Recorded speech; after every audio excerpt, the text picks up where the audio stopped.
Social shit, you know what I'm saying? Like, it's some social shit for everyone, you know what I'm saying? Like, I made this be myself, so hear me. Woo! I mean, like, we can pull that clown shit away. There's some real shit for you. I'm spazzing right now, so listen, let's go. Yeah. It's in their bones, the thugs in harmony for the love of the money. Then fall victim for the cookie, then turn pussy, it's lonely. You said you hold it down when life get rough, we're here now, so show me. We move them losses to them wins. Heavy pounds, we make it ends meet. Converse with only few who make me feel like I be 10 feet.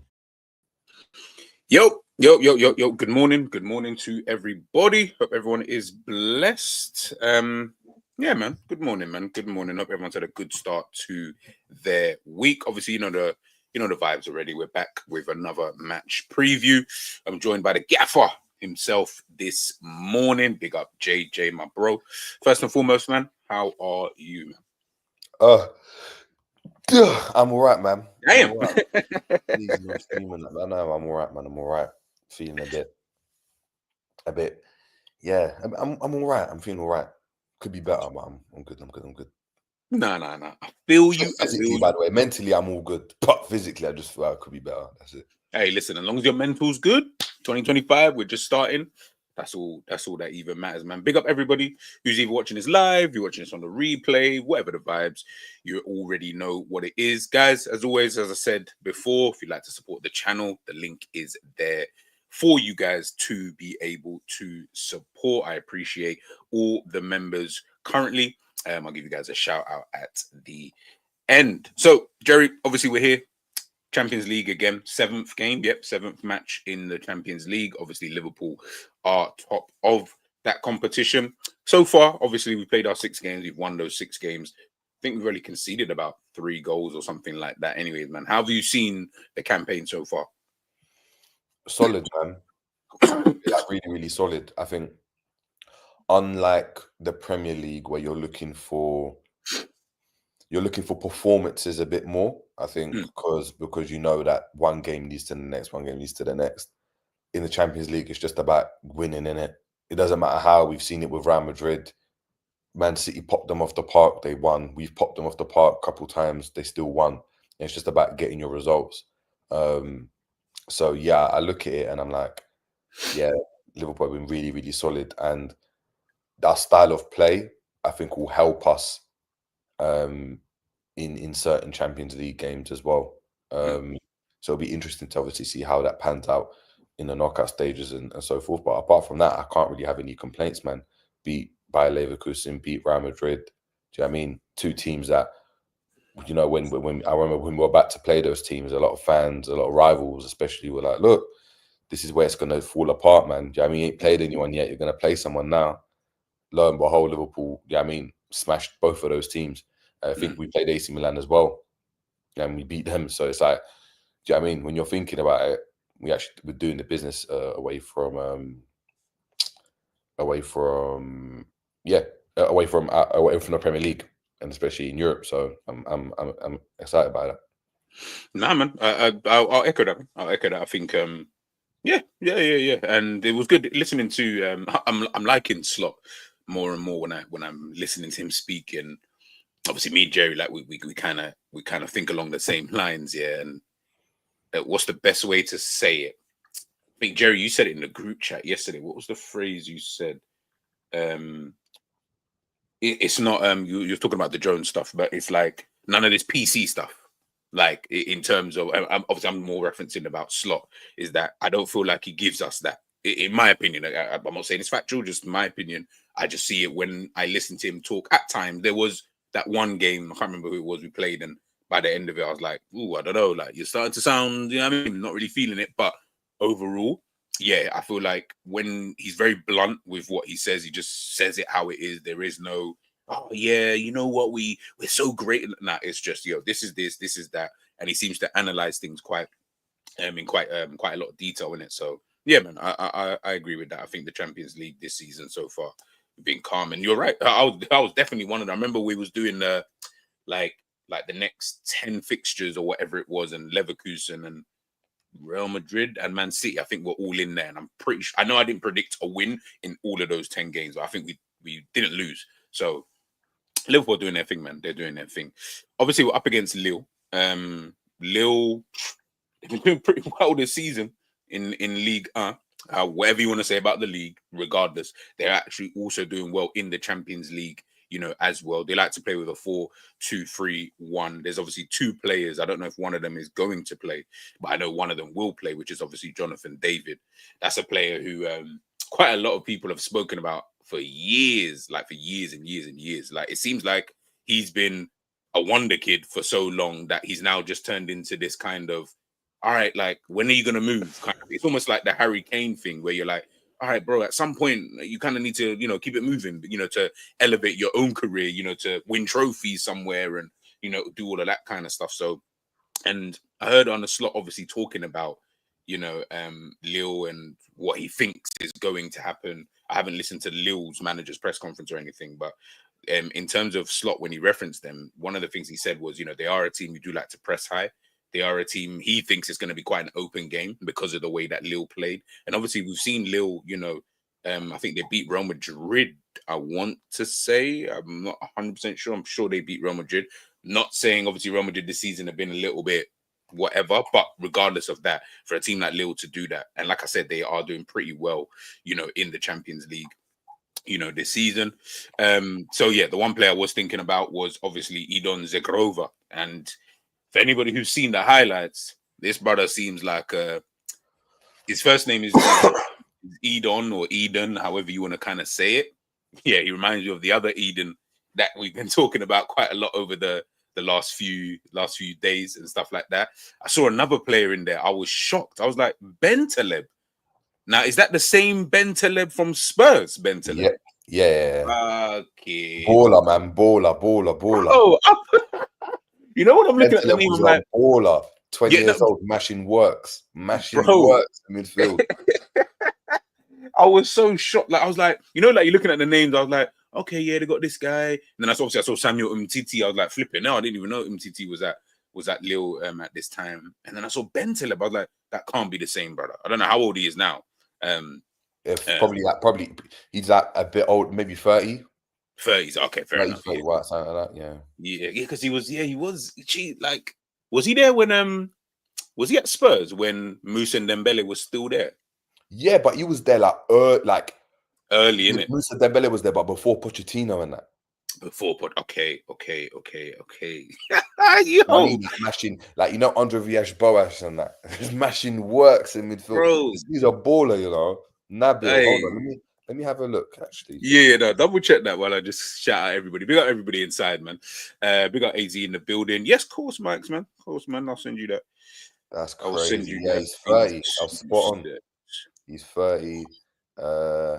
Tottenham Hotspur. Yeah, 2013, bro. 2013, bro. We're talking time ago, 2013. So let me see Tottenham 2013. Yeah, we're talking time ago. Big up, Mike's. Check your Twitter. I just sent that out to you. Are you ready? Yeah. Yeah. Go.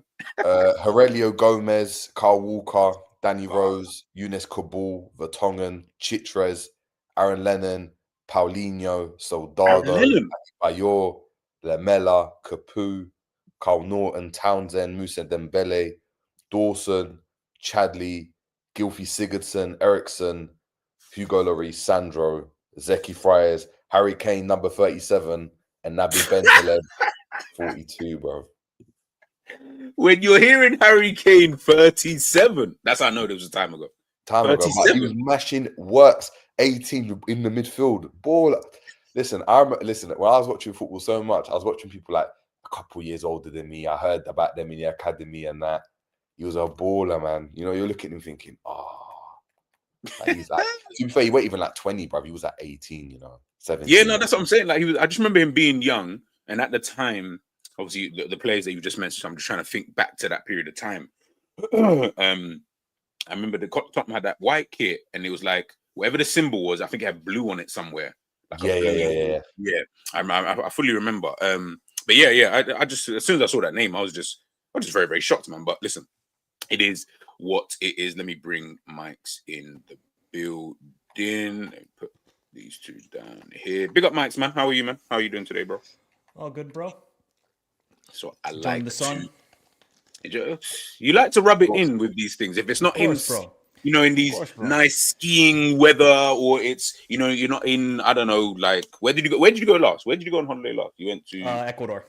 Ecuador, bro. Hear what you're saying. These times I'm worrying about catching the bus in fucking London and that, like, where it's all shitty weathers. And hey, listen, it is what it is, man. We're here, man. But listen, guys, I'll put Michael's link in there. His link is obviously in my feature channel list anyway, but I'll put it in there for the lazy ones in order for you guys to go and subscribe, man. But Mike's, man, chat to me. Obviously, asked Jerry just a minute ago in regards to the Champions League campaign so far for Liverpool. And obviously, we're coming up against Lille, man. How have you kind of seen it? You think it's been good? Okay?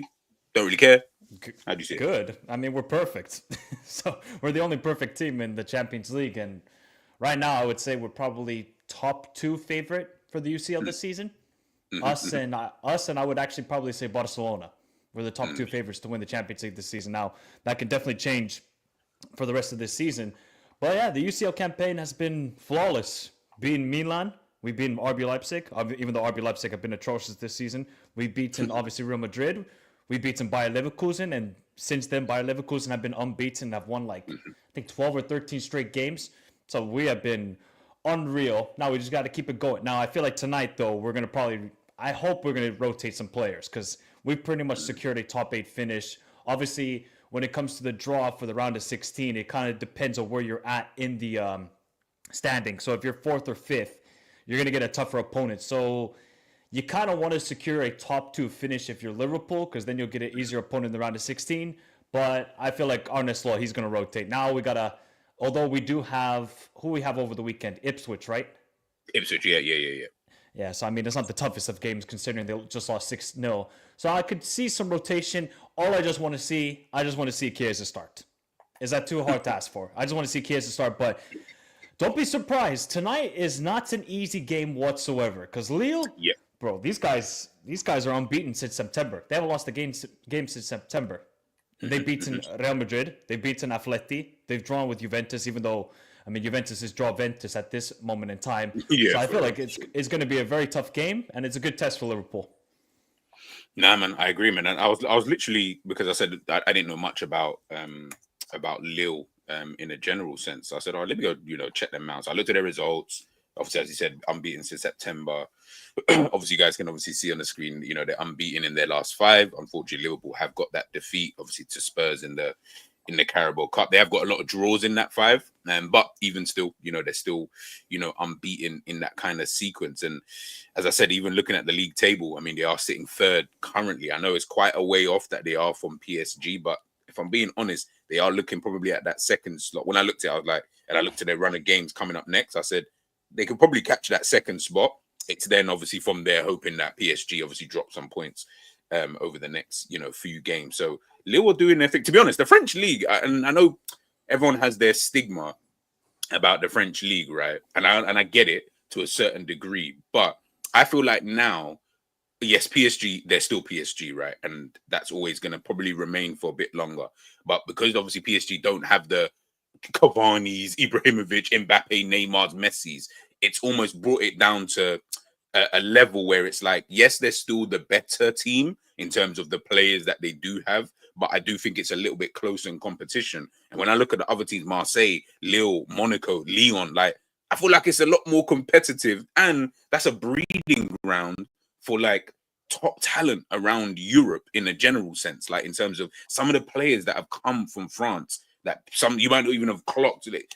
The big ones, the Camavingas, the Chouamainis, yes, but there are other like players. People talk about Ryan Cherki from Lyon, again from Lyon. Did you know what I mean? Like even a Kolo Muani, like, you know what I mean, originally from France. So it's like these kind of teams, and I feel like with Arne Slot, from what he said, and again, for all I know, Lille changed the way that they play today or tonight, should I say?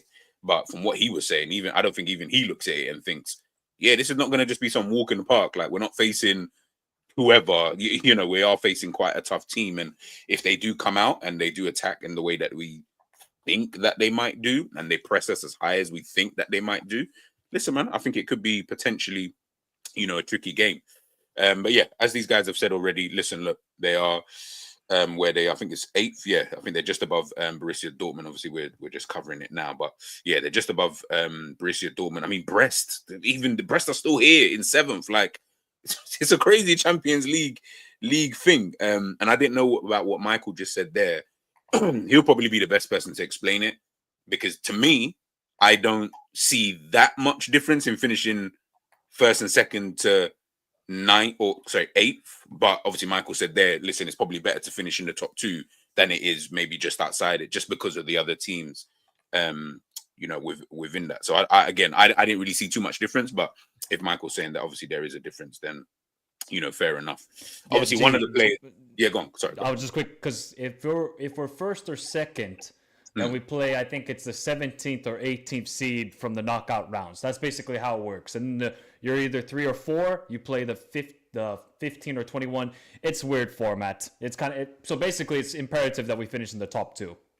It's imperative that we finish in the top 2. You guys heard it there, man. You heard it there. Obviously, one of the players who, from what I can see, or from what I saw earlier on, I don't think he's going to be available for this game, which I was kind of disappointed with, because I really did want to see. I wanted to see what he was like, because I know bare people talk about this guy all the time, and I just wanted to see if he was, as good as everyone claims he is. And obviously that was 𝐒𝐔𝐄. Like I said, man, his first name's how do you pronounce his first name? Eden? Yeah, Eden. There you go. There you go. So I was like, yeah, he's you know what I mean? There's an Eden, as I said, we've been talking about over the last few days and stuff like that. But like I said, from the highlights that I saw of him, I was like, yeah, okay, I can see why a lot of people obviously not compare, but they say there's similarities, would I say, obviously between the two. And then obviously Jonathan David. Michael, just quickly on Jonathan David, do you think it's about time that this brother leaves Lille? Oh, his contract's up in the summer. Is he looking to sign a new one? It doesn't look like it, so he might be leaving.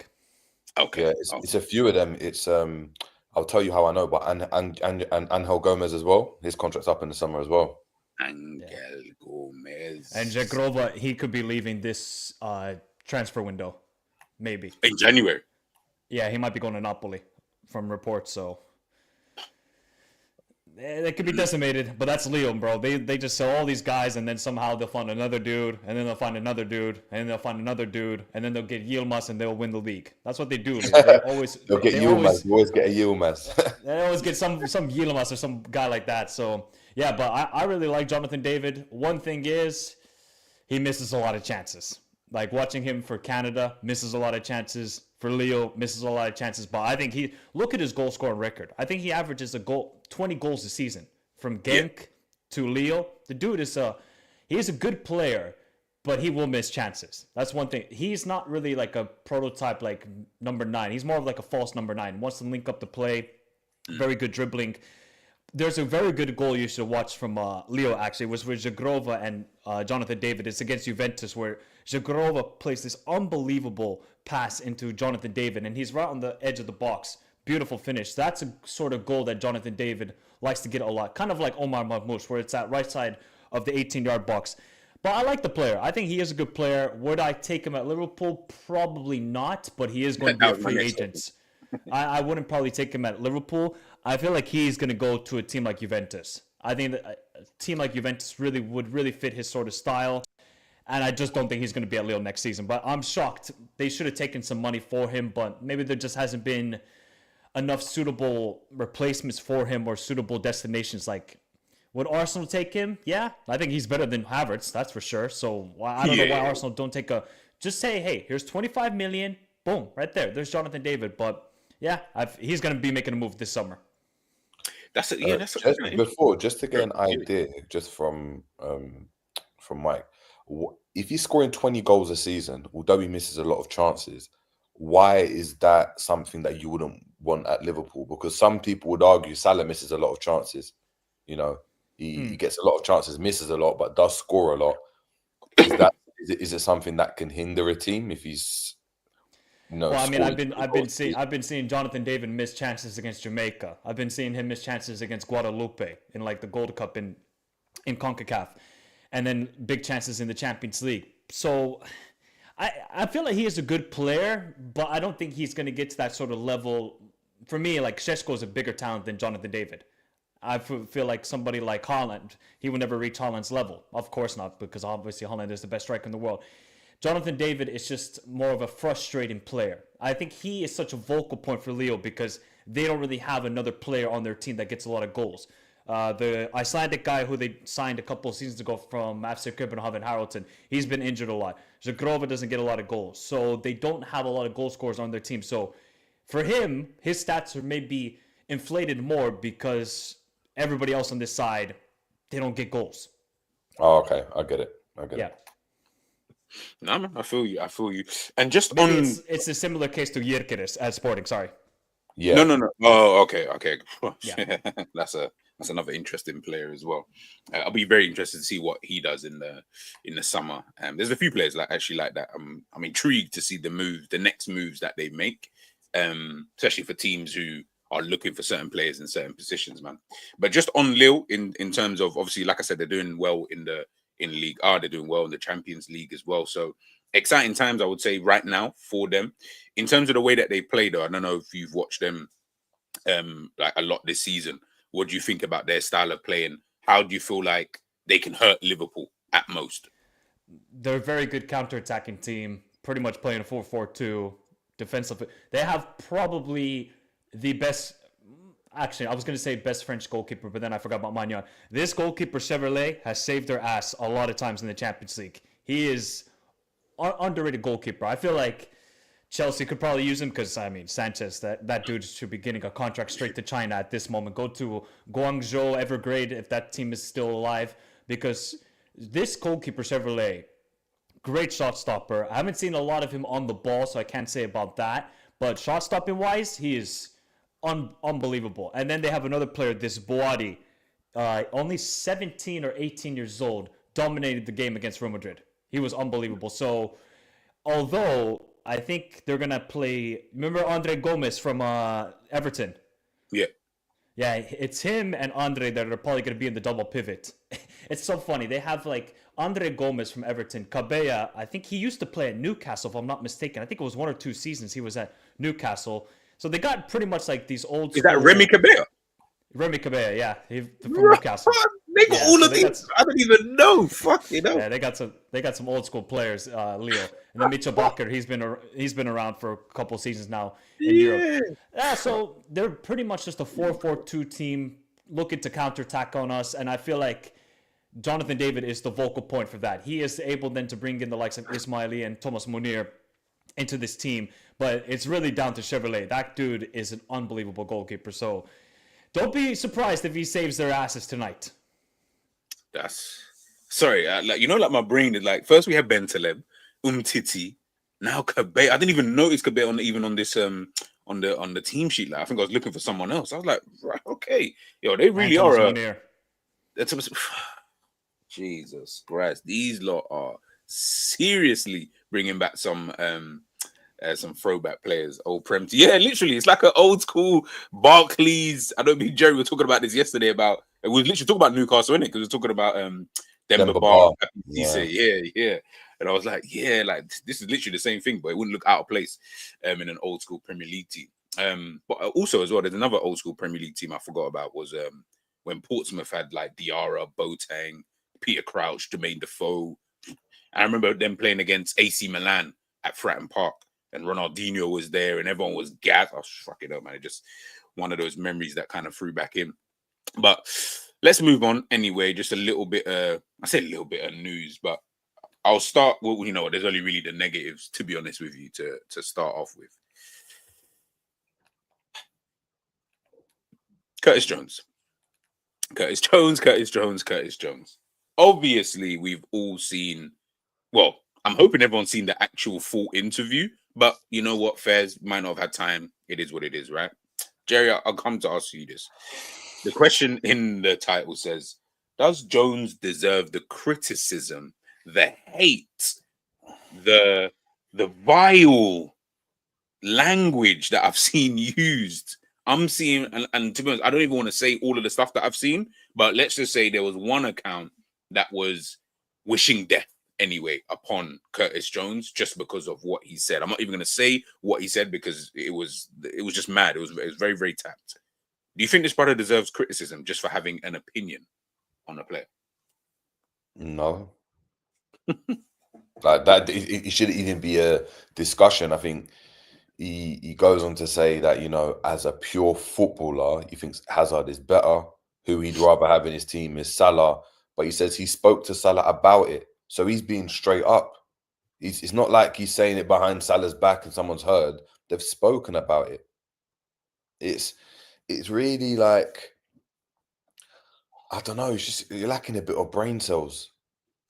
You know, like because if this was I don't like this tribalism thing in football. Like, I get it. Like, Salah's Salah.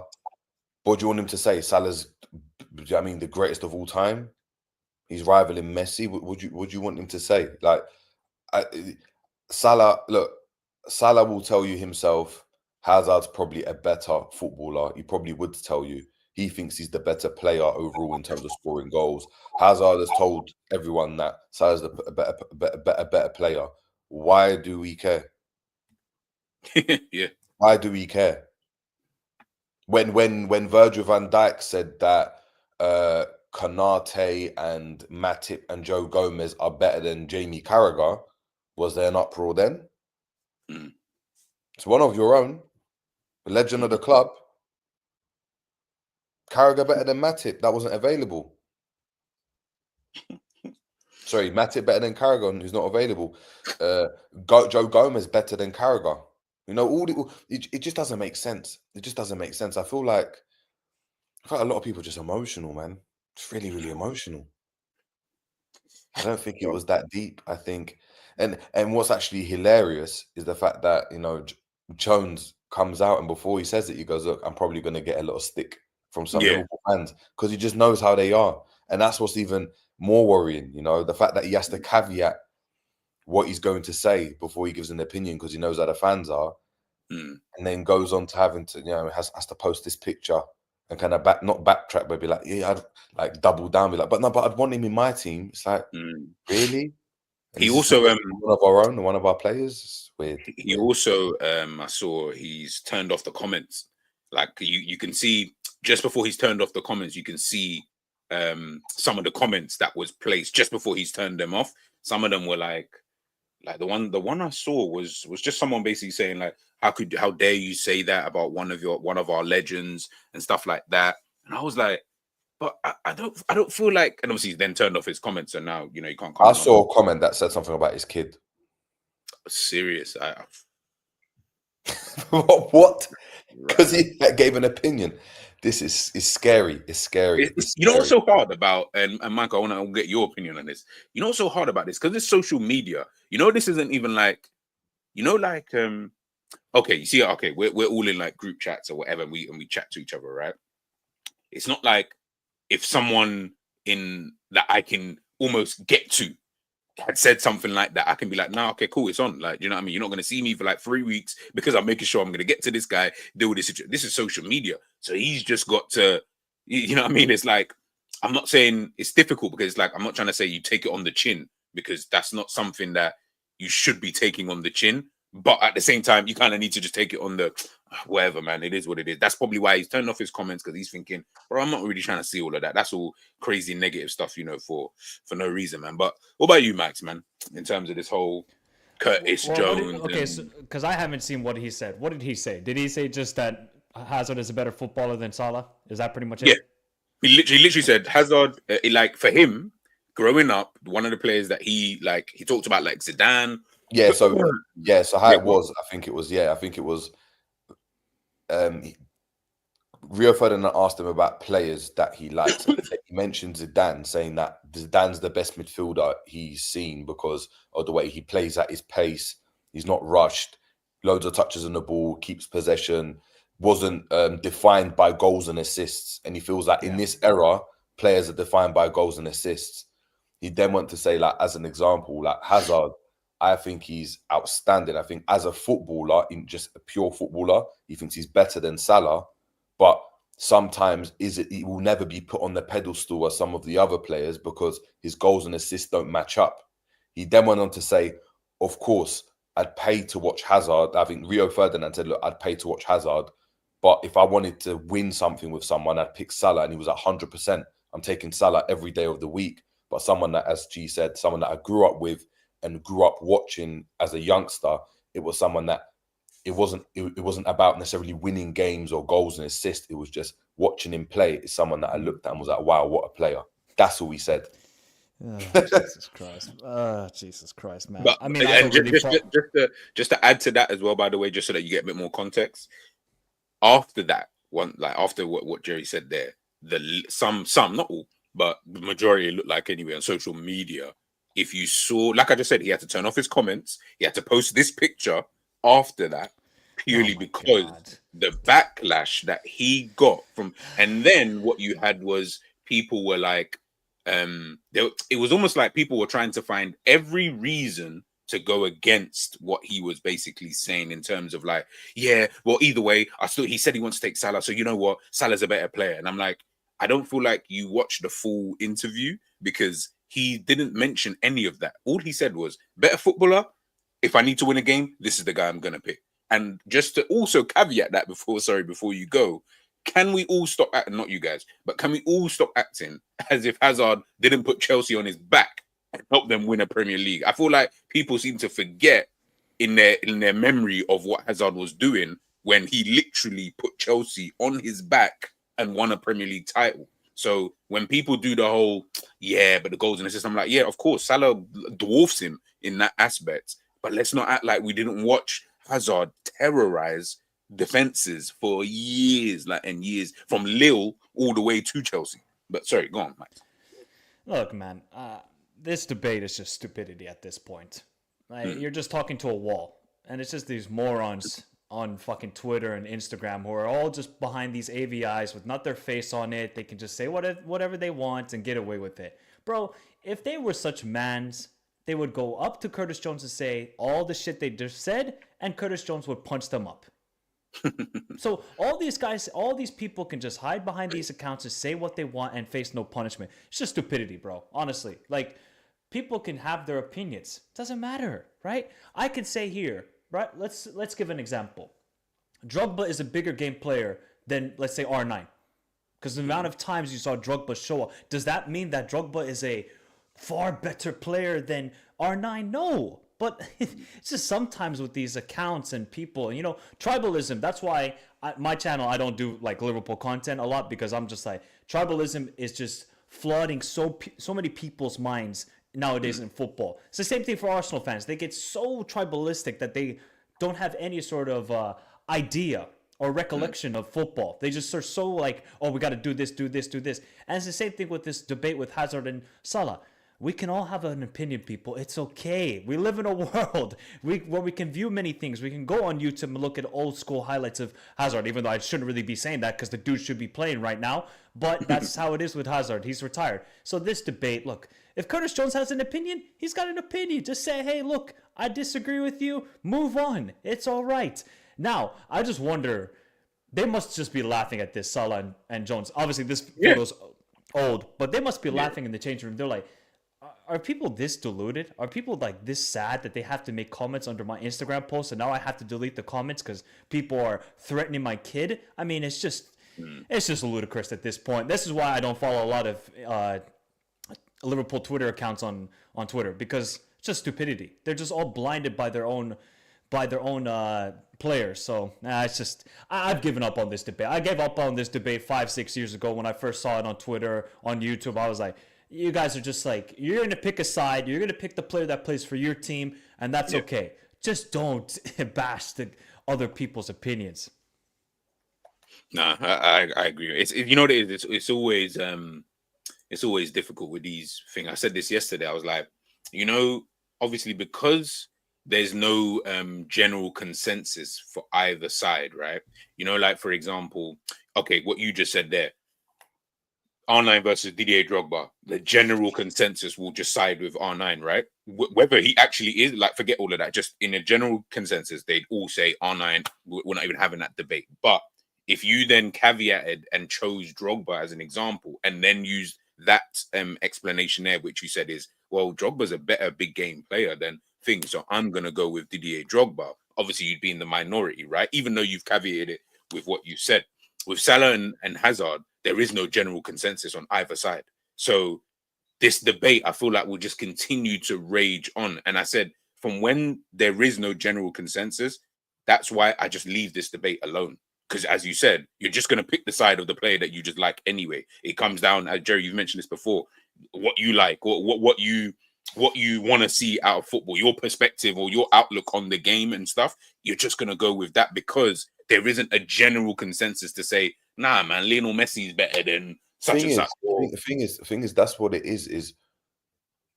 Look, Hazard's one of the best wingers to play in the Premier League. So if Salah's being compared with him, it's not like outrageous. He hasn't gone and said, oh yeah, you know what, Adama Traore, you know, he's probably more effective than that. He hasn't said that. You're talking about two of the best. It's like, that's the whole point of football. Like, if you're not picking Salah as a right winger or as a left winger, you might pick Hazard as a left winger. Then they could equally get into Premier League all-time, do you know what I mean, teams. So even like talking about Drogba and R9, it's a bit different because they're on different levels. But if I went and said, who's better, R9 or Cristiano Ronaldo, as an example, right? People will go and look at it and say Ronaldo's the better player because of the numbers. Fair. R9 for me is the better footballer. R9 could do more. R9 scored in big games, but that's the debate we're having. But it's not a disrespect that Salah's being compared with Hazard. That's what I don't understand about it. Yeah.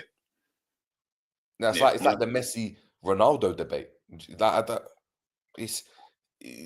You're picking horses for courses. That is two elite footballers. Some people prefer Ronaldo, some people prefer Messi. And to be fair, if you're watching football and you can't see that Hazard's the better footballer in terms of just ability, forget just winning games. If you just had to give them a ball and do something with it, just muck about with it, you don't think Hazard's the better footballer, then you're just being biased. You're being disingenuous.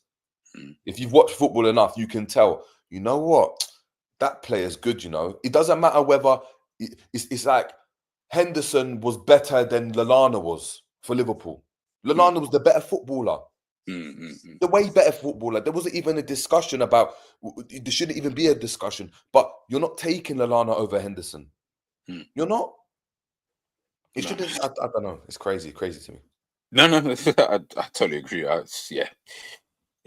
think, listen, man, that is that. But we know, as per usual, I know we're going to do our predicted lineup in a sec, but this is the first time in ages I really want Curtis Jones to play.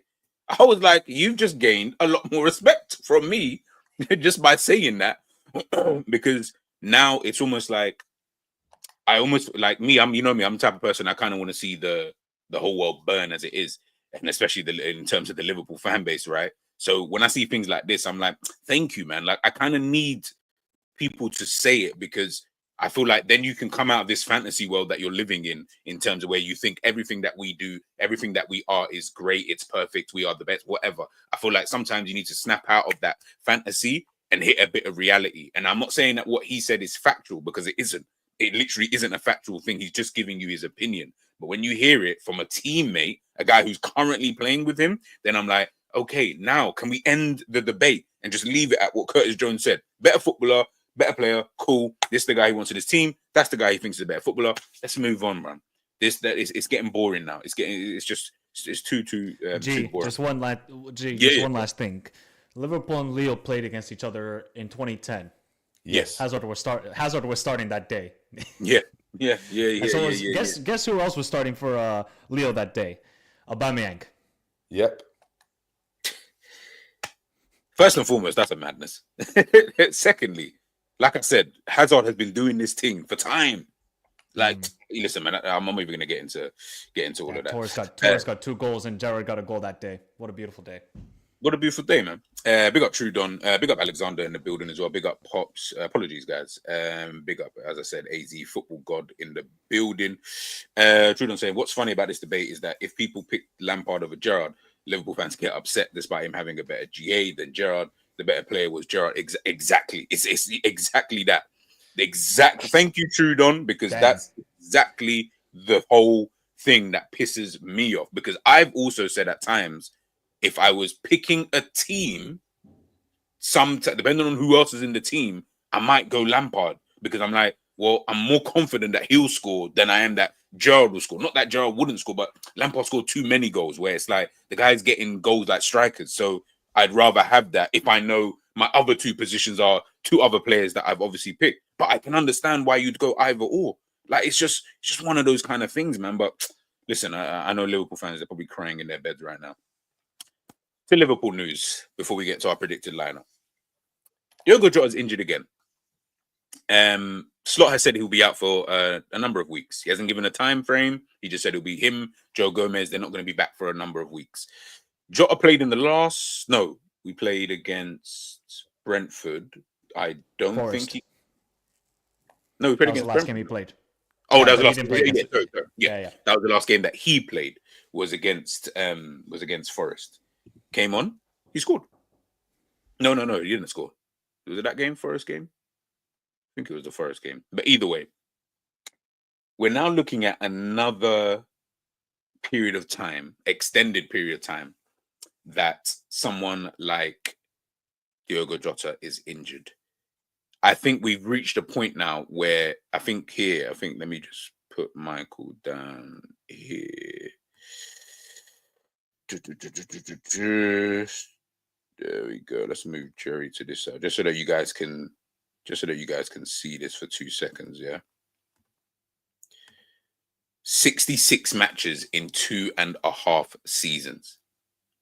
66 matches he has missed in 2.5 seasons. Michael, where do we go with Jota? I think that's all I can really ask. What do you even do with a player like this? I mean, at this point, put him in the cryo chamber and just hope he fixes himself, because I don't even know, like, what injury did he suffer? Do we even know? Because I haven't seen anything about what.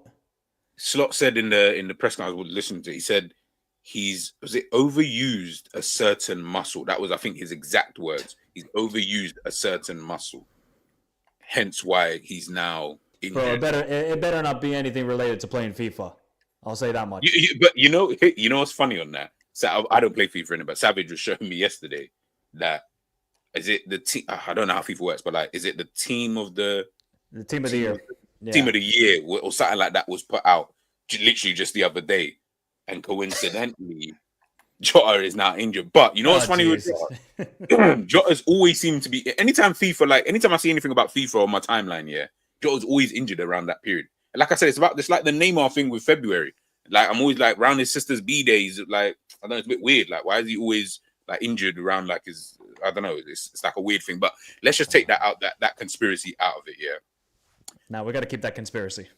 Yeah. The thing is, like, it's one of those. It's just weird. Like, you're always injured at this time, kind of thing. But like I said, like, and this is to both of you. And anyway, Michael, you can finish off. But like, yeah, what do you do with a player like this? Like, at this point, is it just, brother, I'd rather you just go, kind of thing, because you're not actually we're not benefiting from you being it. We're looking at wholesale changes here in the summer if this is keeping up. Like, we might get probably 2 new forwards in the summer, because we could probably get rid of Nunes. Jota, like, genuinely, where does Jota go? Like, the guy just cannot stay fit. I mean, I don't even know what injury it is. It better be something sufficient, because if it's another muscle injury, like, okay, my guy, you come up clutch for us, you get the goals, but at the end of the day, what's the most valuable thing in football? Availability. And if it ain't available, you got to move on. And now it's 66 games in 2.5. That's ludicrous. Like, some players, how many games has Salah missed for us? 2, 3, 4? Through injury? Yeah. Less than 10. That's all I can give you that. At least less than 10. And that's been since, what, 7 years, almost 8 years now. We've had Salah. Yeah. And he's missed less than 10 games. And this guy's missing 66 games in 2.5 years? Nah, I'm sorry. At a point, you just say, look, Jota, just go somewhere else. You know what Jota needs to do? He needs to go to Atalanta, because they'll fix him in a heartbeat. Those guys can fix an ACL in freaking 4 months. So what can Now they look do at for Scalvini. Jota? Yeah. Scalvini and Scamacca had, I think, Achilles or ACL. He's back in training already after only 3 months. So I don't know what they're feeding in Atalanta. We need to get those doctors ASAP. But at this rate, you just have to say, Jota, you can't play. If you're not available, we got to move on. So I'm just frustrated because the guy is a very good player. I do like Jota. He would instantly start for us. But if you're not available, that sucks because we need him for the rest of this season, especially with the crucial games that we got coming up. Nah, 100%, man. Like I said, he's like Sturridge. It's like Sturridge at this point where you're like, you're actually really dope, but you never play. So I'm over you now. You know what I mean? Like, I'm over you as a player. Actually, it could be like Torres in the final stages of his Liverpool career. Like, he was getting a lot of injuries. 08, 09, 09, 10, 10, 11. He got a lot of injuries and he wasn't available for us. But when he played, he got the goals. That's for sure. But then he eventually moved on to Chelsea. Yeah. Nah, I hear, man. What about you, Jerry, bro? How you feeling about 66 matches? Nice. By the way, this is 66 matches up to now. So this will probably go up by another 4. So we're probably going to be touching 70s by the time he actually gets back. But sorry, go on. Yeah, I'm not. Yes, it's a bit of a problem. I personally have a theory about what's going to happen in it. I think, again, I think there's going to be massive wholesale changes. I think a lot of our favourites will be gone. Ones that even surprise us. I don't think Liverpool expected Klopp to go, so a lot of these guys are Klopp players. Slots come in, and obviously we've got these players, so you've got to try and work with them. But you don't expect to be in this situation, and then you've got to sort the contracts out. I don't know. He's a massive problem, man. Like he's becoming like a luxury player. Like you can have him in the team and in the squad to bring on. But only a couple of teams, I think, can do that. Like Real Madrid can have that where they bring someone on in 20 minutes in the Champions League semi-final because they need to win it and he gets the goal and stuff. But you can't base your team around him. So if he's going to be like a backup and he's comfortable doing that, then I just keep him because that way he's injured, but it is what it is. And when he's available, he can win you a game. And it's like you can kind of offset that. But if he's your starting striker, madness. You're better off. You're better off just shipping him. Problem is, who's going to take him? Who's going to take him? I think he'd have suitors. Yeah, but who? Because if he goes to a team lower than Liverpool, they're going to be like, yeah, you're going to be our starter. If he's unavailable, it's not going to work. They'll have to get someone else in. That's the biggest problem, unless he can go and get fit. But if you can't get fit, it's like remember with the Sturridge situation when Suarez left, we all thought Sturridge, he's going to be the guy, and then Sturridge isn't available, and you got to play Sterling up front. All of a sudden, you got to try and bring a striker in. All of a sudden, Liverpool end up with Benteke and what's it called? Benteke and Barini still comes back, and then you got what's the other forward's name, man? Lambert. But it's like Lambert, and there's someone else. Balotelli, yeah, exactly. All of a sudden, it's like we can't even count on Sturridge being fit. So if he's on the bench, that's cool, but I don't know, man. It's difficult. Yeah, nah. I echo what the guys are saying, man. It's for me, like I said, I'm over Jota, man. He just can't be your starting, but I don't mind it. As you say, you're right. I don't really mind him being like someone who can just rotate. I feel like he's gonna need to start. I don't know when his contract is up, by the way. So if anyone in the chat knows, let me know. But yeah, I feel like he's 28, 29. I'll double check. I forget. Like Jota's not like the young Jota that I think in my head. You know, he's 28, so he's 28 years old, right? So I'm looking at it thinking, if you are gonna keep him, you just need to get a striker in, really and truly. And then obviously, as Jerry said, someone's leaving. I'm assuming in the summer, so we'll wait and kind of see, on that. But yeah, it's just wildly frustrating, man, because it's not like for me, and not speaking for the guys, I'm not exactly confident in the options that we do have anyway. So I am a little bit like, bro, if you're always injured, I'm gonna start looking at, all right, well, who else is out there, kind of thing, in order for me to, want to take. Dustin saying he is at a level of a starter. If someone else was good enough, it wasn't a big deal. Yeah, but that's the point. Is what I'm saying is that where I'm not, you sound like me. You're not confident in the other starters that we do have to play striker. So he becomes that much important, or that much more important, And we are doing, obviously to a higher level, we are doing exactly what we did. Sturridge is injured all the time, comes in whenever. Now we're playing Sterling up front, i.e. Luis Diaz. We're just playing him. Obviously, Diaz operating at high level than Sterling was at the time. But that's exactly what we're doing now. Until you just finally get that striker that, you know, you can kind of just bring in. But it is what it is. Last, before we get to the lineup, obviously Ibu was talking in the press conference, and he spoke about a couple of things. But one of the things I took from that was he spoke about coming back from his injury, right? And him not actually being 100% fit. And for, I don't know if it's just for the United game or if he's continuing it, but he was taking painkillers. Now, I don't have a problem with that. If that helps, I know you can't keep doing that because it will have a detrimental effect later on if you don't heal properly. But this is another player who does get injured quite a bit, you know, just like a Diogo Jota, maybe not as much, but definitely, you know, in the same kind of realm. And he's telling us here, yeah, like, you know, I'm playing with painkillers at this moment in time. So I'm assuming there's going to be a breakdown, you know, from him at some point in time. And you could see in that United game, you can see really in the subsequent games after that, I don't feel like he's, when I know, okay, yeah, you got something wrong with your knee, so you don't want to do certain actions in the game. I feel like I can see that with Konaté, and obviously he's got his knee, kind of strapped up. Is he another one that we kind of need to just be a little bit wary of in terms of his injury? I'll go to you, Mike. Yeah, I mean, I've had the unfortunate history of breaking my tibia, so having any sort of knee injuries, it is horrific. Most players probably play with painkillers at this time of year just because of the stress of the amount of games, especially in the Premier League. That's why I don't understand why the Premier League doesn't have a break for Christmas. Okay, yeah, Boxing Day is very important. Okay, have a couple weeks break before the Boxing Day games. It's not that hard. Just get rid of the Carabao Cup. So I think the amount of games is having a stress on these players. And for Konaté, he's got to be careful, though. Because if you keep getting these knee injuries recurring over and over again, by the time... How old is Konaté now? 24, 25? I want to say? Yeah. I want to say, he's around that. So when he gets to about 30 to 33, you can see that... 25. He's 25. So when he gets to about 30 to 33...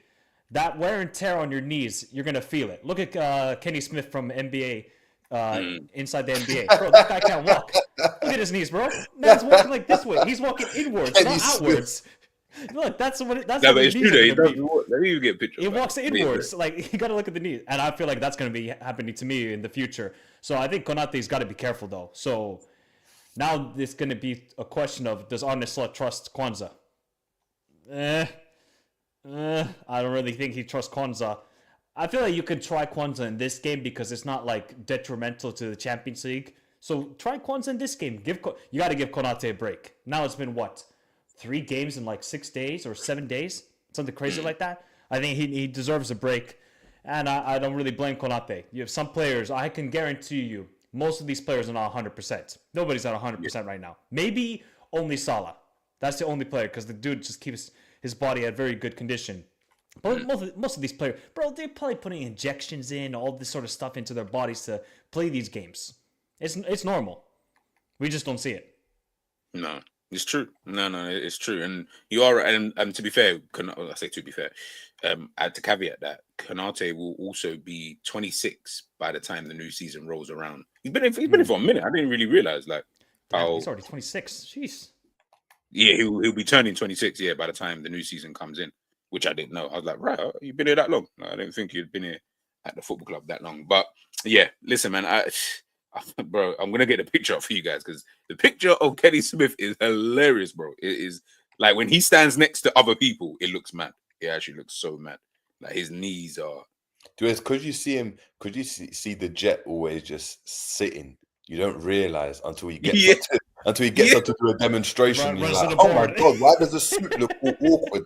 Looks like the mannequin's collapsed inwards. Yeah. Bro, when you look at the pictures I'm seeing here, are hilarious. Man said his whole. Yeah. The thing is, it just looks so much, and I'm seeing people doing like videos about like TikToks and stuff like that. They're even doing a dance for it. That's mad. A dance. Yeah, there's even a Kenny Smith like the way, if you see the way it starts, yeah. If you see the way it starts, it looks bad. It actually looks bad.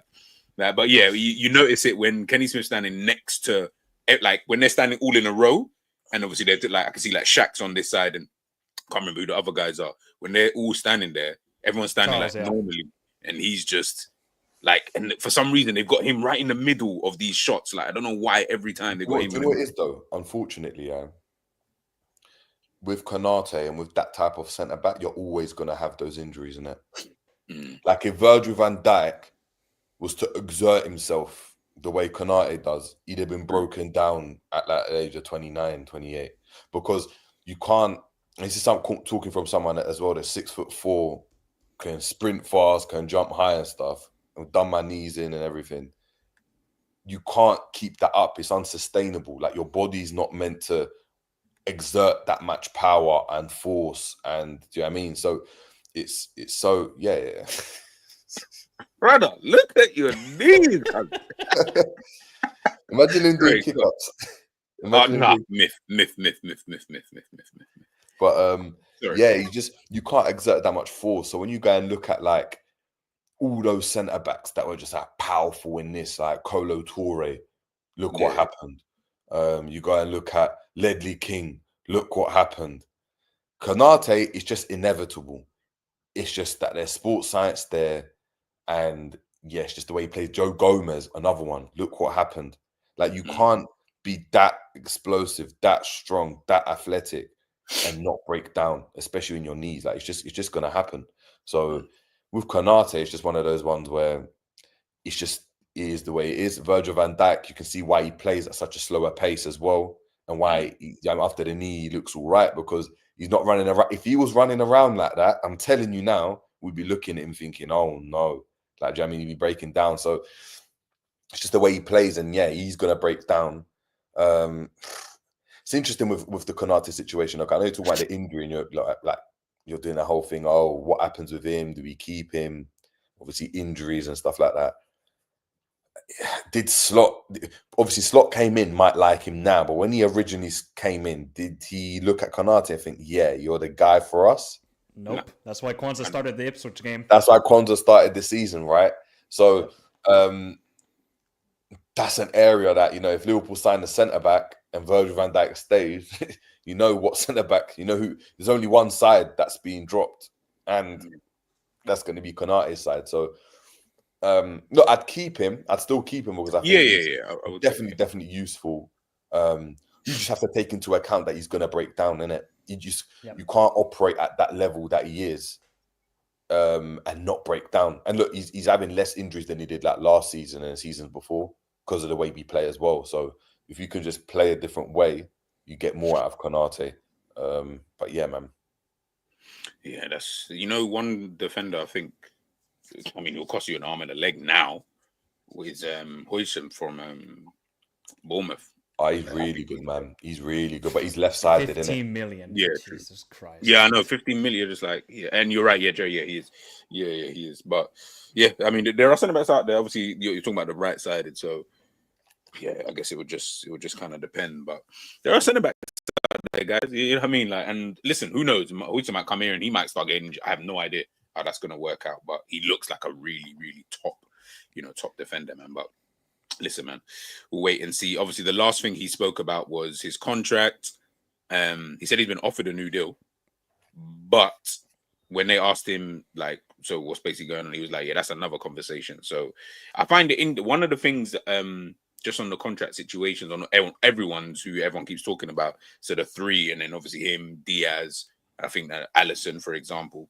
I think, yeah, all of them are just so focused on this season.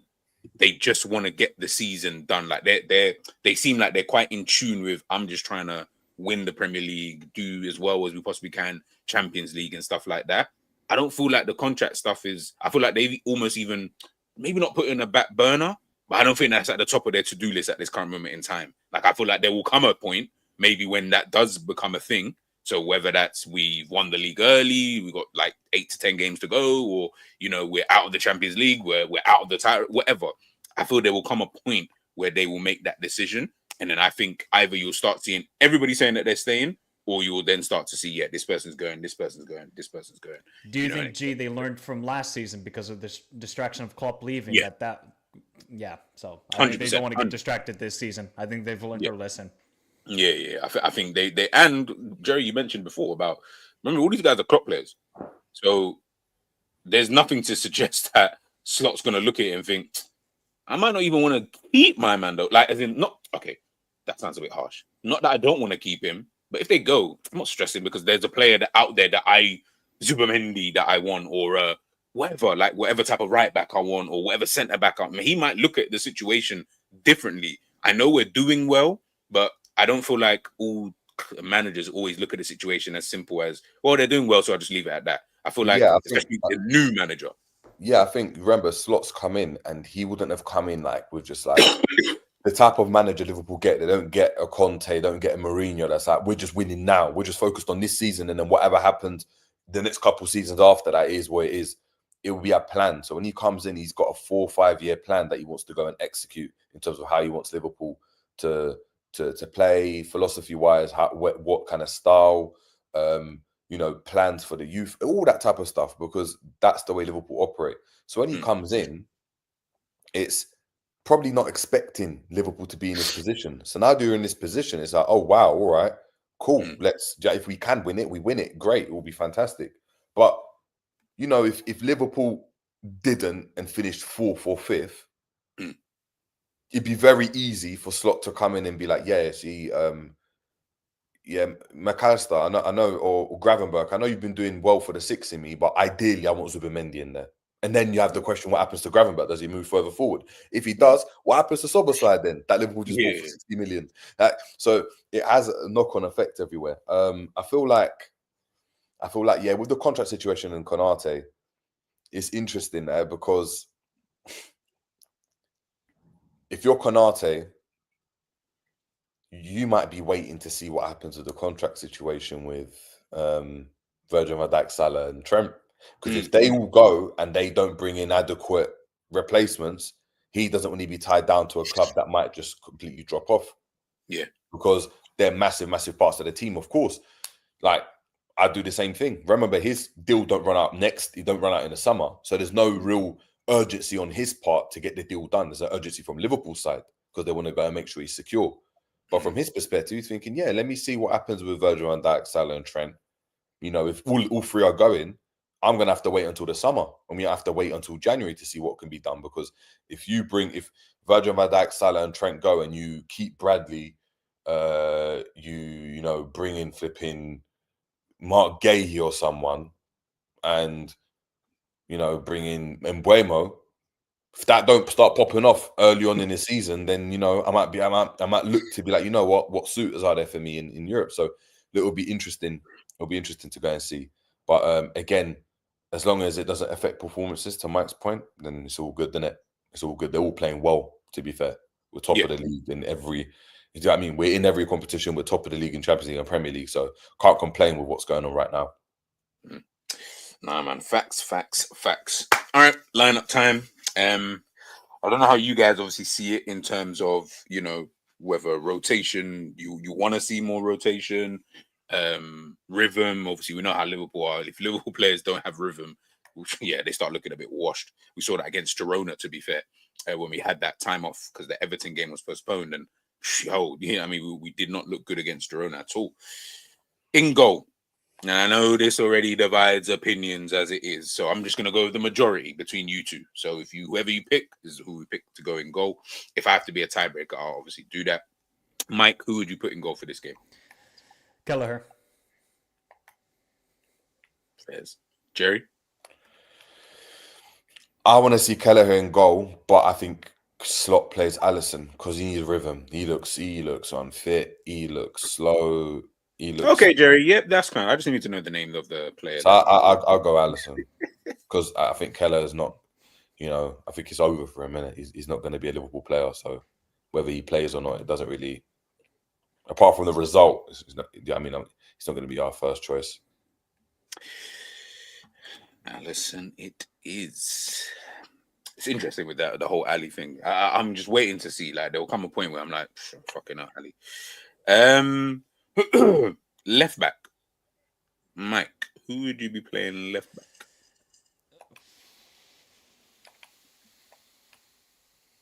I feel like it's going to be Robbo. Because 𝐒𝐔𝐁𝐒 started. Oh, Slot always does this. He starts one guy, then he'll start the other guy the next game. So I feel like it's going to be Robbo this time. Then he's going to play 𝐒𝐶𝐈 more because we're going to have more possession of the ball against Ipswich. So yeah, I think it's going to be Robbo. That's actually a good shout. Jerry? I agree, Robbo. And then he'll probably sub out for 𝐒𝐶𝐈 towards the end of the game. Yep. I hear it. Right back. Mike? Connor Bradley. Fairs. Jerry? I think Trent plays. I'm going to go with Bradley.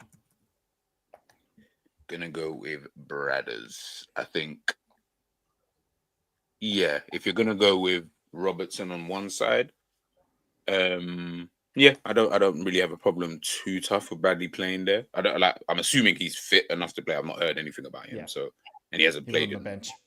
Yeah, so I feel like he's all right to play. And I think also as well, about this game management, like this January period, we're playing a lot of games, man. So I know it's Ipswich, and he might do the reverse.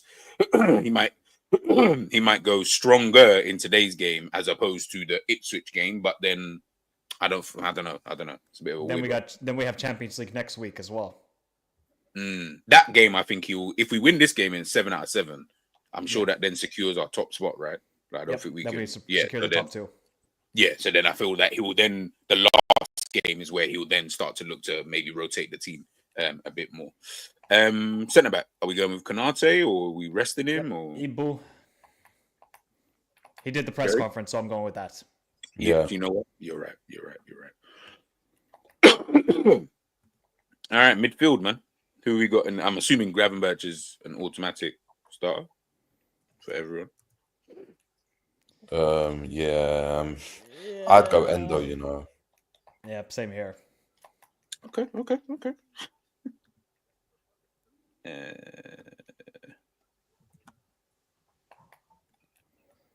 Wataru. Is it in more of a 4-2-3-1, or you mean like Endo in a single pivot? Either or. Yeah, either or, yeah. It doesn't really matter. It doesn't matter. He just needs to. I think he should play, and I think he will. Who would you put alongside him? Or what are the other two options? I'd go Curtis Jones. Yeah, I mean, I want to see Jones play, so I'm going to put him in anyway. Mike, who would you put? You just don't want to see the world burn. Yeah, I just want to see the world burn, bro. Like, I really want to see it. I really want to see it. What about the third position, man? Who should slot in? That I don't know. I'm going to go with Szoboszlai. Sobo.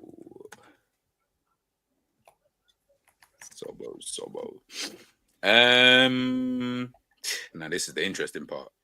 Left wing. Chiesa. I'm sorry. We got to see him play some minutes. What about you, Jerry? I feel it would be. I'd want to see Chiesa. Who would you want to see play there? I'd want to see Chiesa. I think it will be Diaz. I'll put Chiesa in. You guys are right. At some point, we do need to, like, is he alive? Like, can we just see him play, from the start once? Right wing. Who would you guys want to see there? Or is it just a Salah thing? It's Salah. Not Elliot? No? It's going to be Salah. And really got 3 options, actually. You got Gakpo, Nunez, Diaz. Who would you rather up front? I think it'll be Nunez. Yeah. He did bag 2 the other day, to be fair. That guy is such an enigma, man. I don't understand it. Watch him score 2 tonight as well. Watch. Yeah, I can see him scoring. And no, you know what? I can see him scoring and assisting. He will then assist at the weekend. And then go quiet. And then he'll go quiet. Yeah. After that, it will just be like, it will just be typical. It will just be typical stuff. Diaz left wing in the 9. I'm turning my TV off. Fuck it up. I reckon we will go Chiesa right, Diaz left, Nunez middle. Yeah. That's also another option. Do you think, G, that Salah needs a rest or? Yeah, I 100%, man. I feel like at some point you do need to start, putting. But that's where I feel the last Champions League game is where he will get that rest, which is obviously in another 2 games. I just think like with Salah, like he's just one of them players, man. Like I just think the manager just sees him same way you see, and I'm not saying he's of this level, but same way you see Messi, Ronaldo. It's like it doesn't really matter. Like they just play and play until you can't play, and then I reckon they're the type of players that he will tell the manager when he shouldn't play. I know that doesn't sound right to people because I know people feel, oh, but he's the manager or he's the coach or whatever you want to call him. I don't think it works like that with certain players. Him, Van Dijk, like those kind of guys, I'll tell you when I'm unavailable kind of thing. You know what I mean? It's not you tell me when I'm unavailable. And it's not, to be honest, we kind of need that from the top level players anyway. Like that's how for me, that's how it's always worked. With these kind of guys, because I thought he was he looked pretty fatigued against Forest, but against Brentford, I thought he was better. Yeah, he did. And to be honest, I think he does. I think he is. You got to realize this brother plays all the time, and to be honest, he's rarely being taken off. During this period of time. So, yeah, like listen, I'm not gonna be mad, so to speak, if he doesn't start. Kind of thing. But listen, man, the Salah is Salah at the end of the day. Big up Doug out in the building, my brother. I hope you're doing well. Yes, I need to jump on your channel ASAP.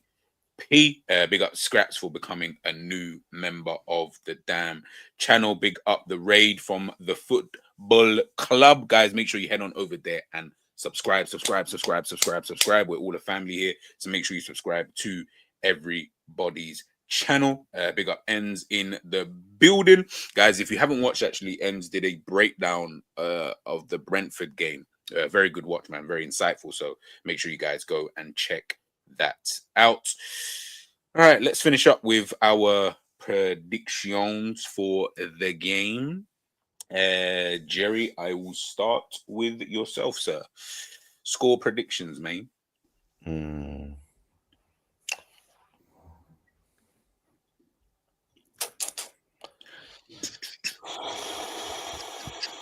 You know what? I'm going to go bold. 4-1. I'm going to go bold. Right. The scorelines I'm seeing in the chat. Okay, Fez. Mike. I mean, I think I need to reiterate this, that Lille have not lost a game since September. That's their last loss in all competitions. Do you know who else didn't lose in a while? Where they lost one game in 30 or 40, 50 games? Was Bayer Leverkusen. They came over to us and they lost. And I just got a feeling, like Anfield Champions League nights. Yeah. Again, I might be wrong. I'm just optimistic. I'm just being optimistic. No, if we get a 4-1 victory, I think that brings even more confidence into this team after a little bit of a slump. I'm going to go. And that's what I'm hoping for. Yeah, I'm going to go 2-1 Liverpool. Keep an eye on this Haraldson guy. This Icelandic baller for that man. Good player. That's a 6-9. What's up with madness? Yeah, 3-0. Yeah, brother. Alexander, that's 7-0. Jesus Christ, bro. Like if I ever saw that Sticky Vicky name, I wish I thought about it before I said it. 3-1 Lille. I was gonna say David a hat trick, But Vicky has asked, can I propose something? Would he go Endo centre back and a Morton midfield? Nah, that Morton brother's in the basement and he ain't coming out of there anytime basement. Soon. Absolute basement. Absolutely not. He's definitely not I said, what name is that?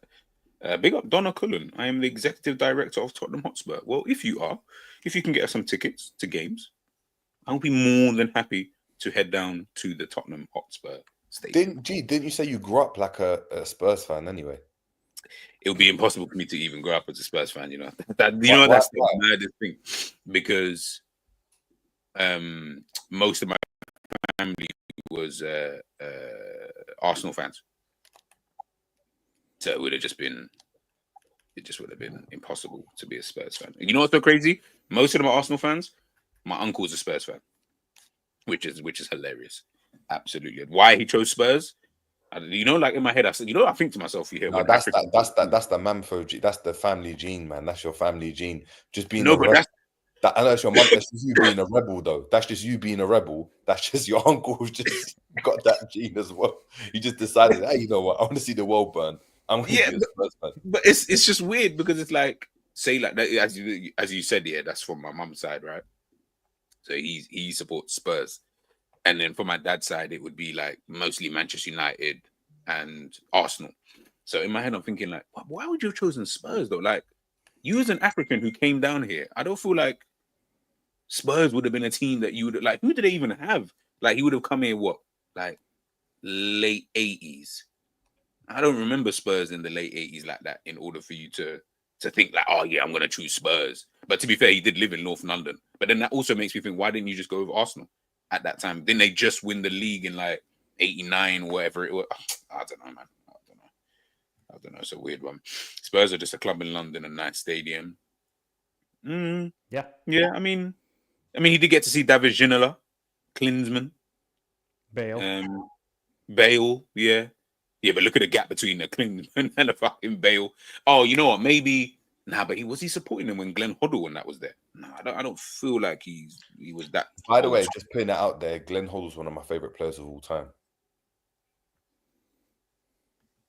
He's a good player. From what I saw highlights, outstanding. When the stream's over, we'll chat. But outstanding. But anyway, I'd have to ask Enz. I know Enz saw him live, and that maybe Enz will be able to give us a breakdown of like, yo, like Hoddle used it.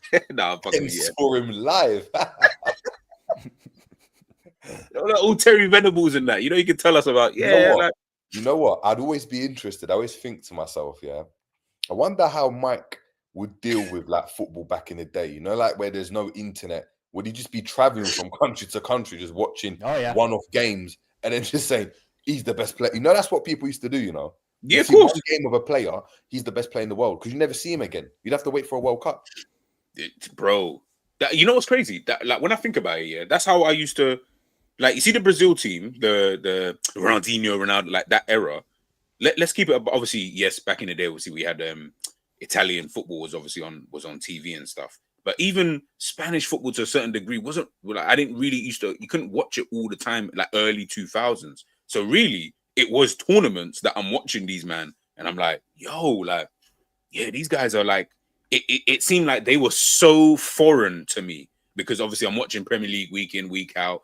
The Champions League was like the biggest thing in the world. So when I'm seeing Ronaldinho and all these guys, but it was really when I used to see them in that Brazil kit, which I then had to end up copying, and used to see the way that they played, they just looked like typical Samba boys, and everyone else just looked like these rigid, robotic type of players. And they just looked like, yeah, man, they got a bit of flair and they can do this and all of that, brother. It was mad them times. It was mad. To be fair, G, growing up in Finland, because we didn't get like Premier League every weekend or La Liga every weekend, I actually pretty much just watched every AFCON. I thought 𝐒𝐇𝐀𝐃 was the best player in the world. See, there you go. Bro, 𝐒𝐇𝐀𝐃 was an absolute baller. And the dude never even played in Europe. I think he only played in, only Egypt, if I'm not mistaken. I thought every time I watched him at the AFCON, I was like, bro, this guy's the best player in the world. Messi, who? Look at this guy, 𝐒𝐇𝐀𝐃 at Egypt. They didn't have Premier League, but they had AFCON in Yeah, on Eurosport, bro. On Eurosport. AFCON on Eurosport. That was Eurosport. Jesus. That was my jam. Of course. That was my jam. What? Bro, I still remember when DRC had a flag and it was just the yellow star and it was just a blue background. Now it's with the red and everything. That's how old school I was back then. Yeah. The way is, G, you're from a different generation as me. So when I was growing up, like, do you know what I mean? We watched Premier League and La Liga. Revista was there. Do you know what I mean? Like, no. But remember, I've watched it, but that's later on. Like when I'm in my teens now. That's like my point. That's my point. Yeah, when you were watching it in your teens, I was watching it like in primary school. Do you get it? Yeah. It's true. Yeah, it's true. Yeah. So you really got to see like everything kind of quickly, whereas I didn't get to see like what as much as I support Barcelona, brother. I would say I supported them where I could actually watch them more so when Revista de la Liga started to come on Sky Sports and stuff like that, because I could actually finally now I can watch the games. It was coming on Sky, because back then it wasn't Man can't watch Barcelona versus Espanyol. That game ain't coming on TV. Do you know what I mean? Like those kind of games are not on. Real Madrid versus Barca, that will come on TV. And again, that's even only on Sky that will come on. And if you didn't have Sky, you better go to your boy's house and watch that, which I had to do.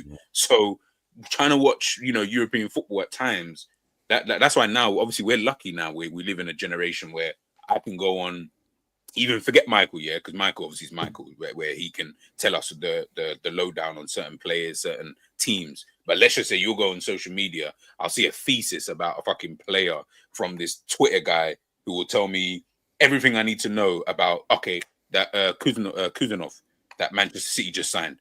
I promise you, I knew of him, but I promise you I couldn't tell you 5 things about him in terms of like, oh yeah, well, he does this or he does that, blah, blah, blah.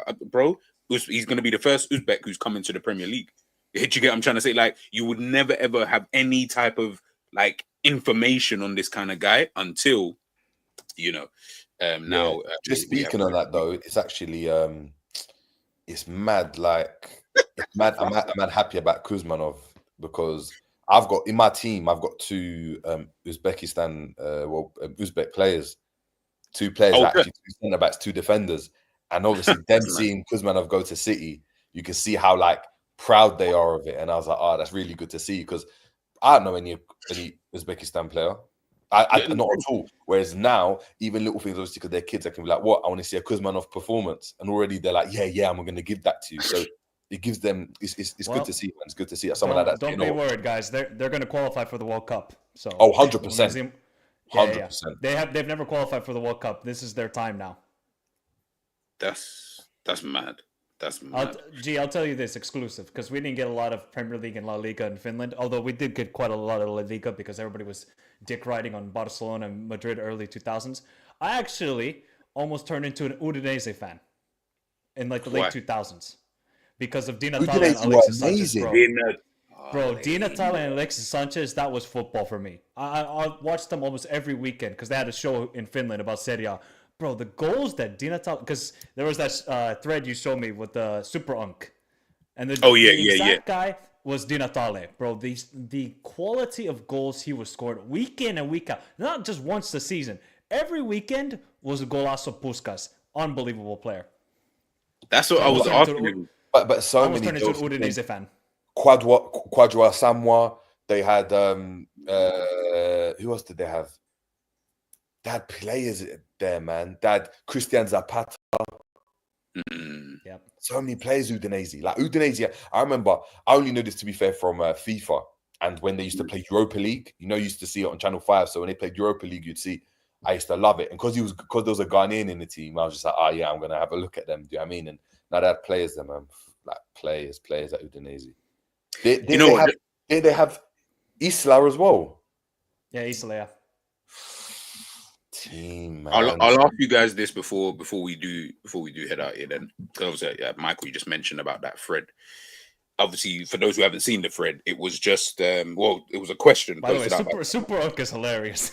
Yeah, Super Unk is exactly. It was right there. He's a Super Unk.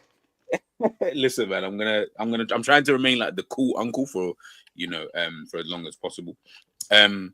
If you guys in the chat, and I'll ask these 2 here, we know about wonder kids, blah blah blah. So whoever you deem to be a wonder kid, right? Someone who's really young and whatever turns out to be this amazing player. What about wonder unk though? So someone, and the way I read it, that's the way, like, okay, or super unk, whatever you want to call it. The way I interpreted it was someone who wasn't really a player who was touted for like massive things, but towards the end of their career, they just turned into this like demon for like 3-4 seasons, and you were like, yo, this player is a baller, but you wouldn't have known about them prior to when they started to hit form. I'll start off with you, Mike. Who is a player you think falls into that category? Easily is Josip Ilicic from Atalanta. Facts. Decent player at Fiorentina. When he went to Atalanta, I thought he was a top 5 player in the world, and he wasn't fast, no athleticism, just pure ball. Just pure skills on the field every weekend. Him and Papu Gomez, and then Dufan Zapata up top. Bro, that Atalanta team, they scored, I think, 113 goals. They were destroying every weekend 7-0. Josip Ilicic, Super Unk, Wonder Unk, whatever you want to call it. That guy was unbelievable. What about you, Jerry? Who's a player?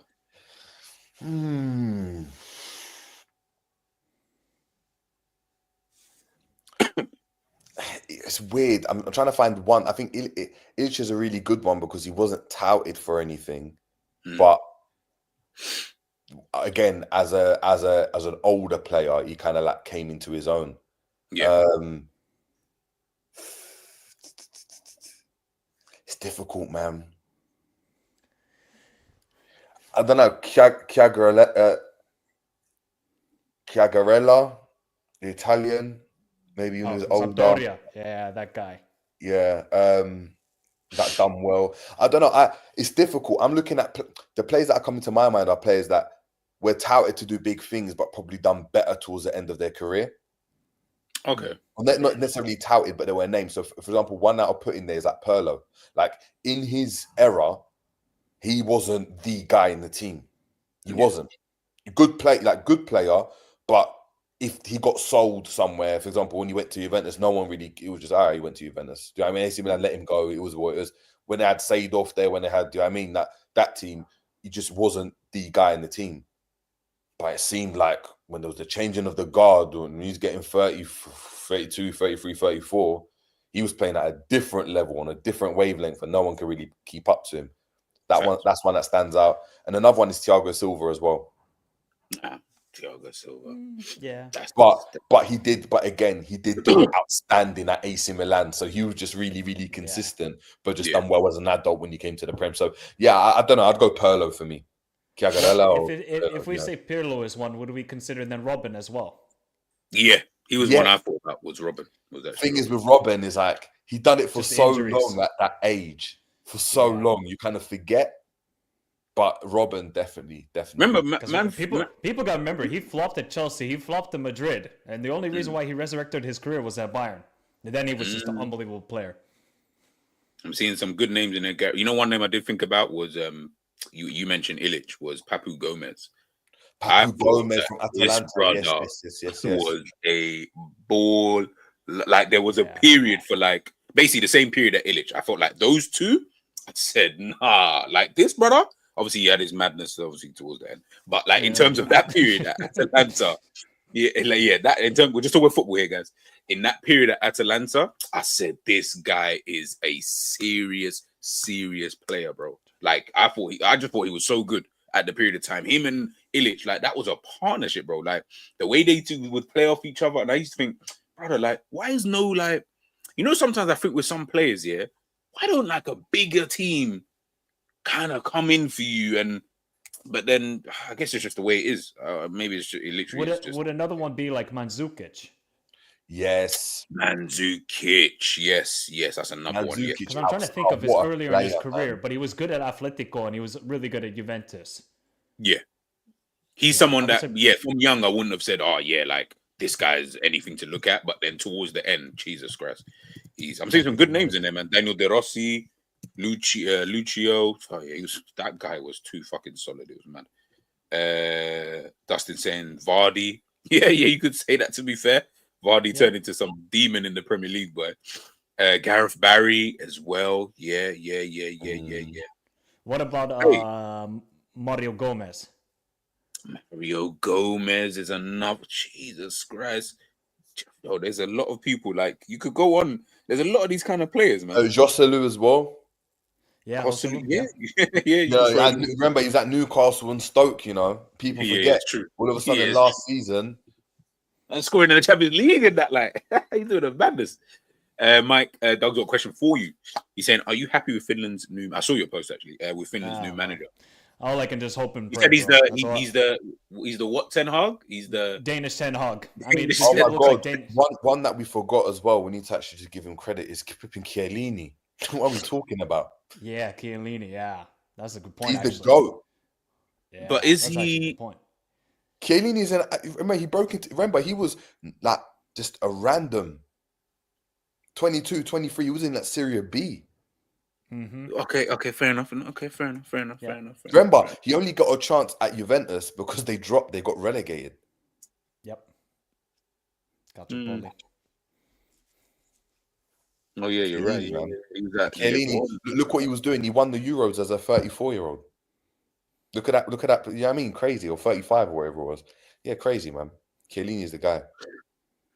Man, like Chiellini. Sorry, yeah. Would Go on. would Diego Forlan count? Yes. Yes. Yeah, because he was terrible at Man United. He was really good in Argentina, and then that transfer to Man United was terrible. And then Villarreal, Atletico, unbelievable.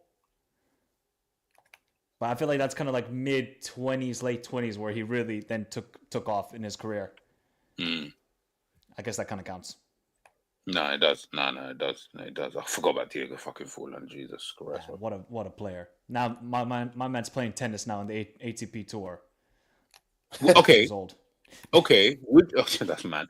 Would you then include? I was just about to say, what about Dzeko? No, Dzeko was a baller at Wolfsburg. Dzeko was all at Wolfsburg, and then at City he was banging goals as well. But he's another one that done well as an older player. Okay, then Giroud. No, he was good at Montpellier, won Ligue 1. But when Arsenal signed him, he was a touted name, innit? Yep. But then he didn't win the league. Don't you feel like I don't even? I think the World Cup. I think the World Cup skews Giroud's like ratings a bit. That's what it is, because at Arsenal, he was all right, and then he went to AC Milan and he was all right. He scored a couple goals, but he was all right. I feel like for France is where he turned it on. True. No, true. What's that English striker that was at Crystal Palace that got like 30 goals one season? Andy early Johnson. 2000s. Yeah, would he Andy count? Johnson. What age was he when he did that? Nah, but I feel like he was always, because wasn't he at Birmingham before that? No, but actually, you might be right, actually, because I don't think he was bagging goals. So let me check. Andy, because I don't remember anything from him before that. Really. Do you know who I put in there as well? Like, just as a, like, again, not top 10 or anything, but Lewis Dunk. Yeah, Lewis Dunk. Dunk. Yeah, you could say that. Yeah, you could throw in there. Yeah, you could throw in there. Dunk. Andy Johnson. Yeah, you're right, actually, because Andy Johnson was not scoring goals before he moved to Crystal Palace, boy. And then he just went on man scored 14, then 32, then 22 when he moved to the Premier League. And then they got relegated and he scored 7th. Fucking hell. Then he went to Everton and he did okay there as well. Fulham. Yeah, he did all right. Did all right still. It's never too late, man. It's never too late. No, that's actually true. Sorry. Yes. Max, are you happy with the new manager? Sorry. Yeah, pretty happy. I mean, what can I expect, bro? We're shit. We're just like Ghana. We got talented players, but we're shit management. So I feel like you could have said that sentence without. Hey, bro. I had to throw it in there. But yeah, decently happy. We got some talented players. At least Finland is going to be at the under 21s this summer, so European Championship. So we got some. That's going to be very good. I'm very interested to watch that tournament because I want to see. Okay, let's see who some of these young ballers that everybody says, nah, this guy, he's the net. Let's now see what they're like in these kind of tournaments. Enrico Chiesa, Tino Asprilla, Gianfranco Zola. I don't know what he was like before he came to Chelsea, though, so I can't really speak on him. To be fair, there's a lot of even Bergkamp and stuff. Nah, Bergkamp was a bad, remember Inter Milan for the Dutch national before he even came to freaking. Yeah, he was already he was like especially during that period of time when the Premier League was just getting all these foreign guys coming in. He was like some superstar. I still want to know, by the way, why he doesn't. Does anyone know why he doesn't like flying planes? He never used to go to it. He's just scared. Just scared. Okay. Sure. No, I just it was a thing. It was the Bergkamp is not playing. Why is he not playing? Yeah, he doesn't want to fly away. What? So he doesn't fly no away games? Crazy. No plane. That would have actually been interesting because the Dutch didn't qualify for the World Cup in 2002. What the hell would have he done then? Yeah, for real. So, so this. I don't think he would have gone. I just don't think he would have gone. Yeah, I don't think he didn't. Wasn't the same thing with Cruyff as well, or something? Because he didn't go to the '74 World Cup or '78 World Cup in Argentina. I think. Why? Because he didn't want to. He didn't want to fly. I think it was something he didn't like. I could be wrong. It could be a different player, but it was something that he didn't like flying. That wasn't a thing though. Prior to that though, I'm sure this isn't something that Bergkamp had from beginning of like whatever. I'm sure he was flying absolutely fine until something potentially. I can't lie, G. I got that feeling when I was in South America. Because when you fly into them South American airports, you don't want to get on a plane again. Sometimes it's mad. Yeah, sometimes it's mad. Sometimes it's mad. You see some of the runways, you're like, what the fuck are we doing here? Right, you guys ain't selling me. I'm trying to go South America one of these times in the future. Still go, but just put maybe a double seat. Nah, because I'm already touchy with planes as it is. Like I'm already like where we sit on the edge when it comes to planes. So listen, hopefully we'll get over that. Hugh and because Hugh was when he was at Chelsea, they always touted him, but he just couldn't ever play because John Terry was there, and I can't remember who else was, Ricardo Carvalho. He just couldn't ever get into the team. And this ain't like nowadays where you rotate like crazy. That them times, bro, them man are playing every single game. So Hugh just couldn't play, but he was someone who was touted. Maybe Morgan though. Maybe Wes Morgan, but he was only really good for like one season, so I don't really know. 𝐒𝐔𝐄𝐄. Wasn't he a baller before he came to Bolton? I feel like it was a baller, wasn't he? Yeah, I feel like he played for AC Milan. Oh, let me no, maybe I'm thinking. Yeah, Yuri 𝐒𝐿𝐄𝐄. He played for Inter Milan for 3 seasons. Yeah, he was already yeah. Man was at PSG, Monaco. Yeah, he played at some big club, but fucking hell. And he won. He was part of the France winning the World Cup team, man. But guys, we'll end it here. Oh snap! No. My prediction scoreline: 3-2 Liverpool. I just want to see some goals, man. I actually just want to see some goals.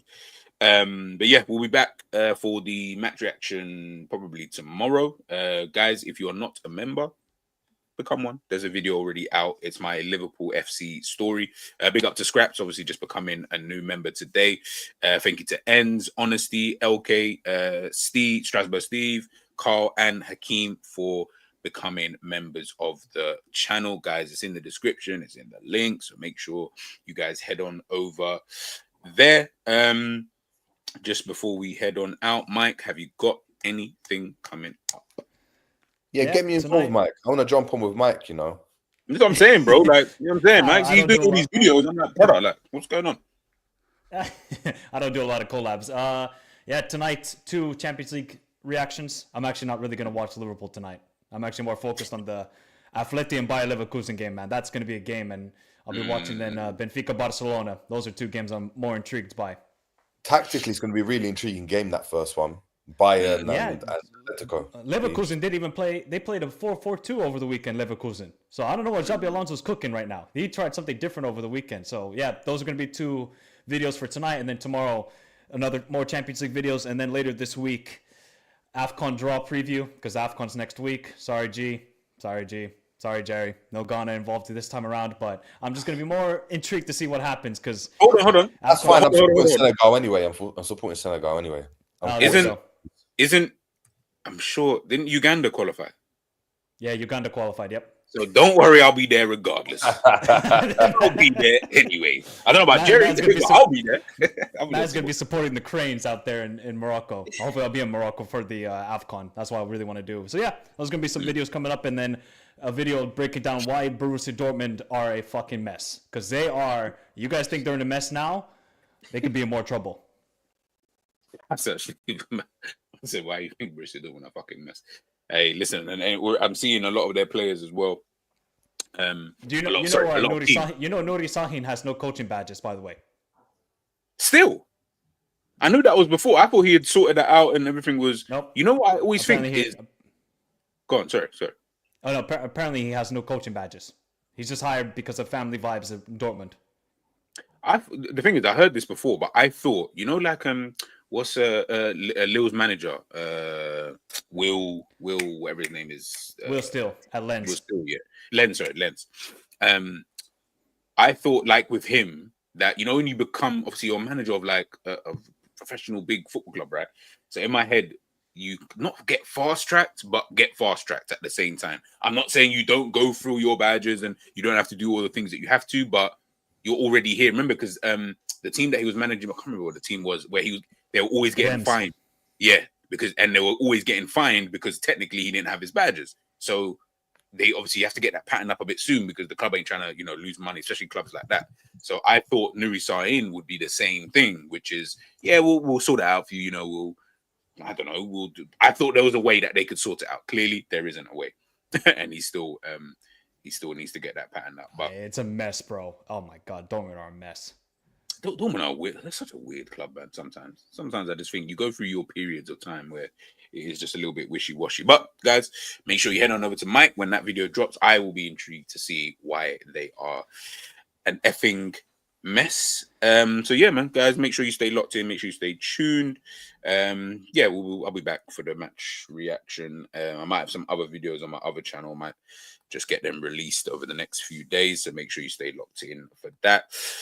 And yeah, enjoy the rest of your day, people, and I will catch you soon. Peace.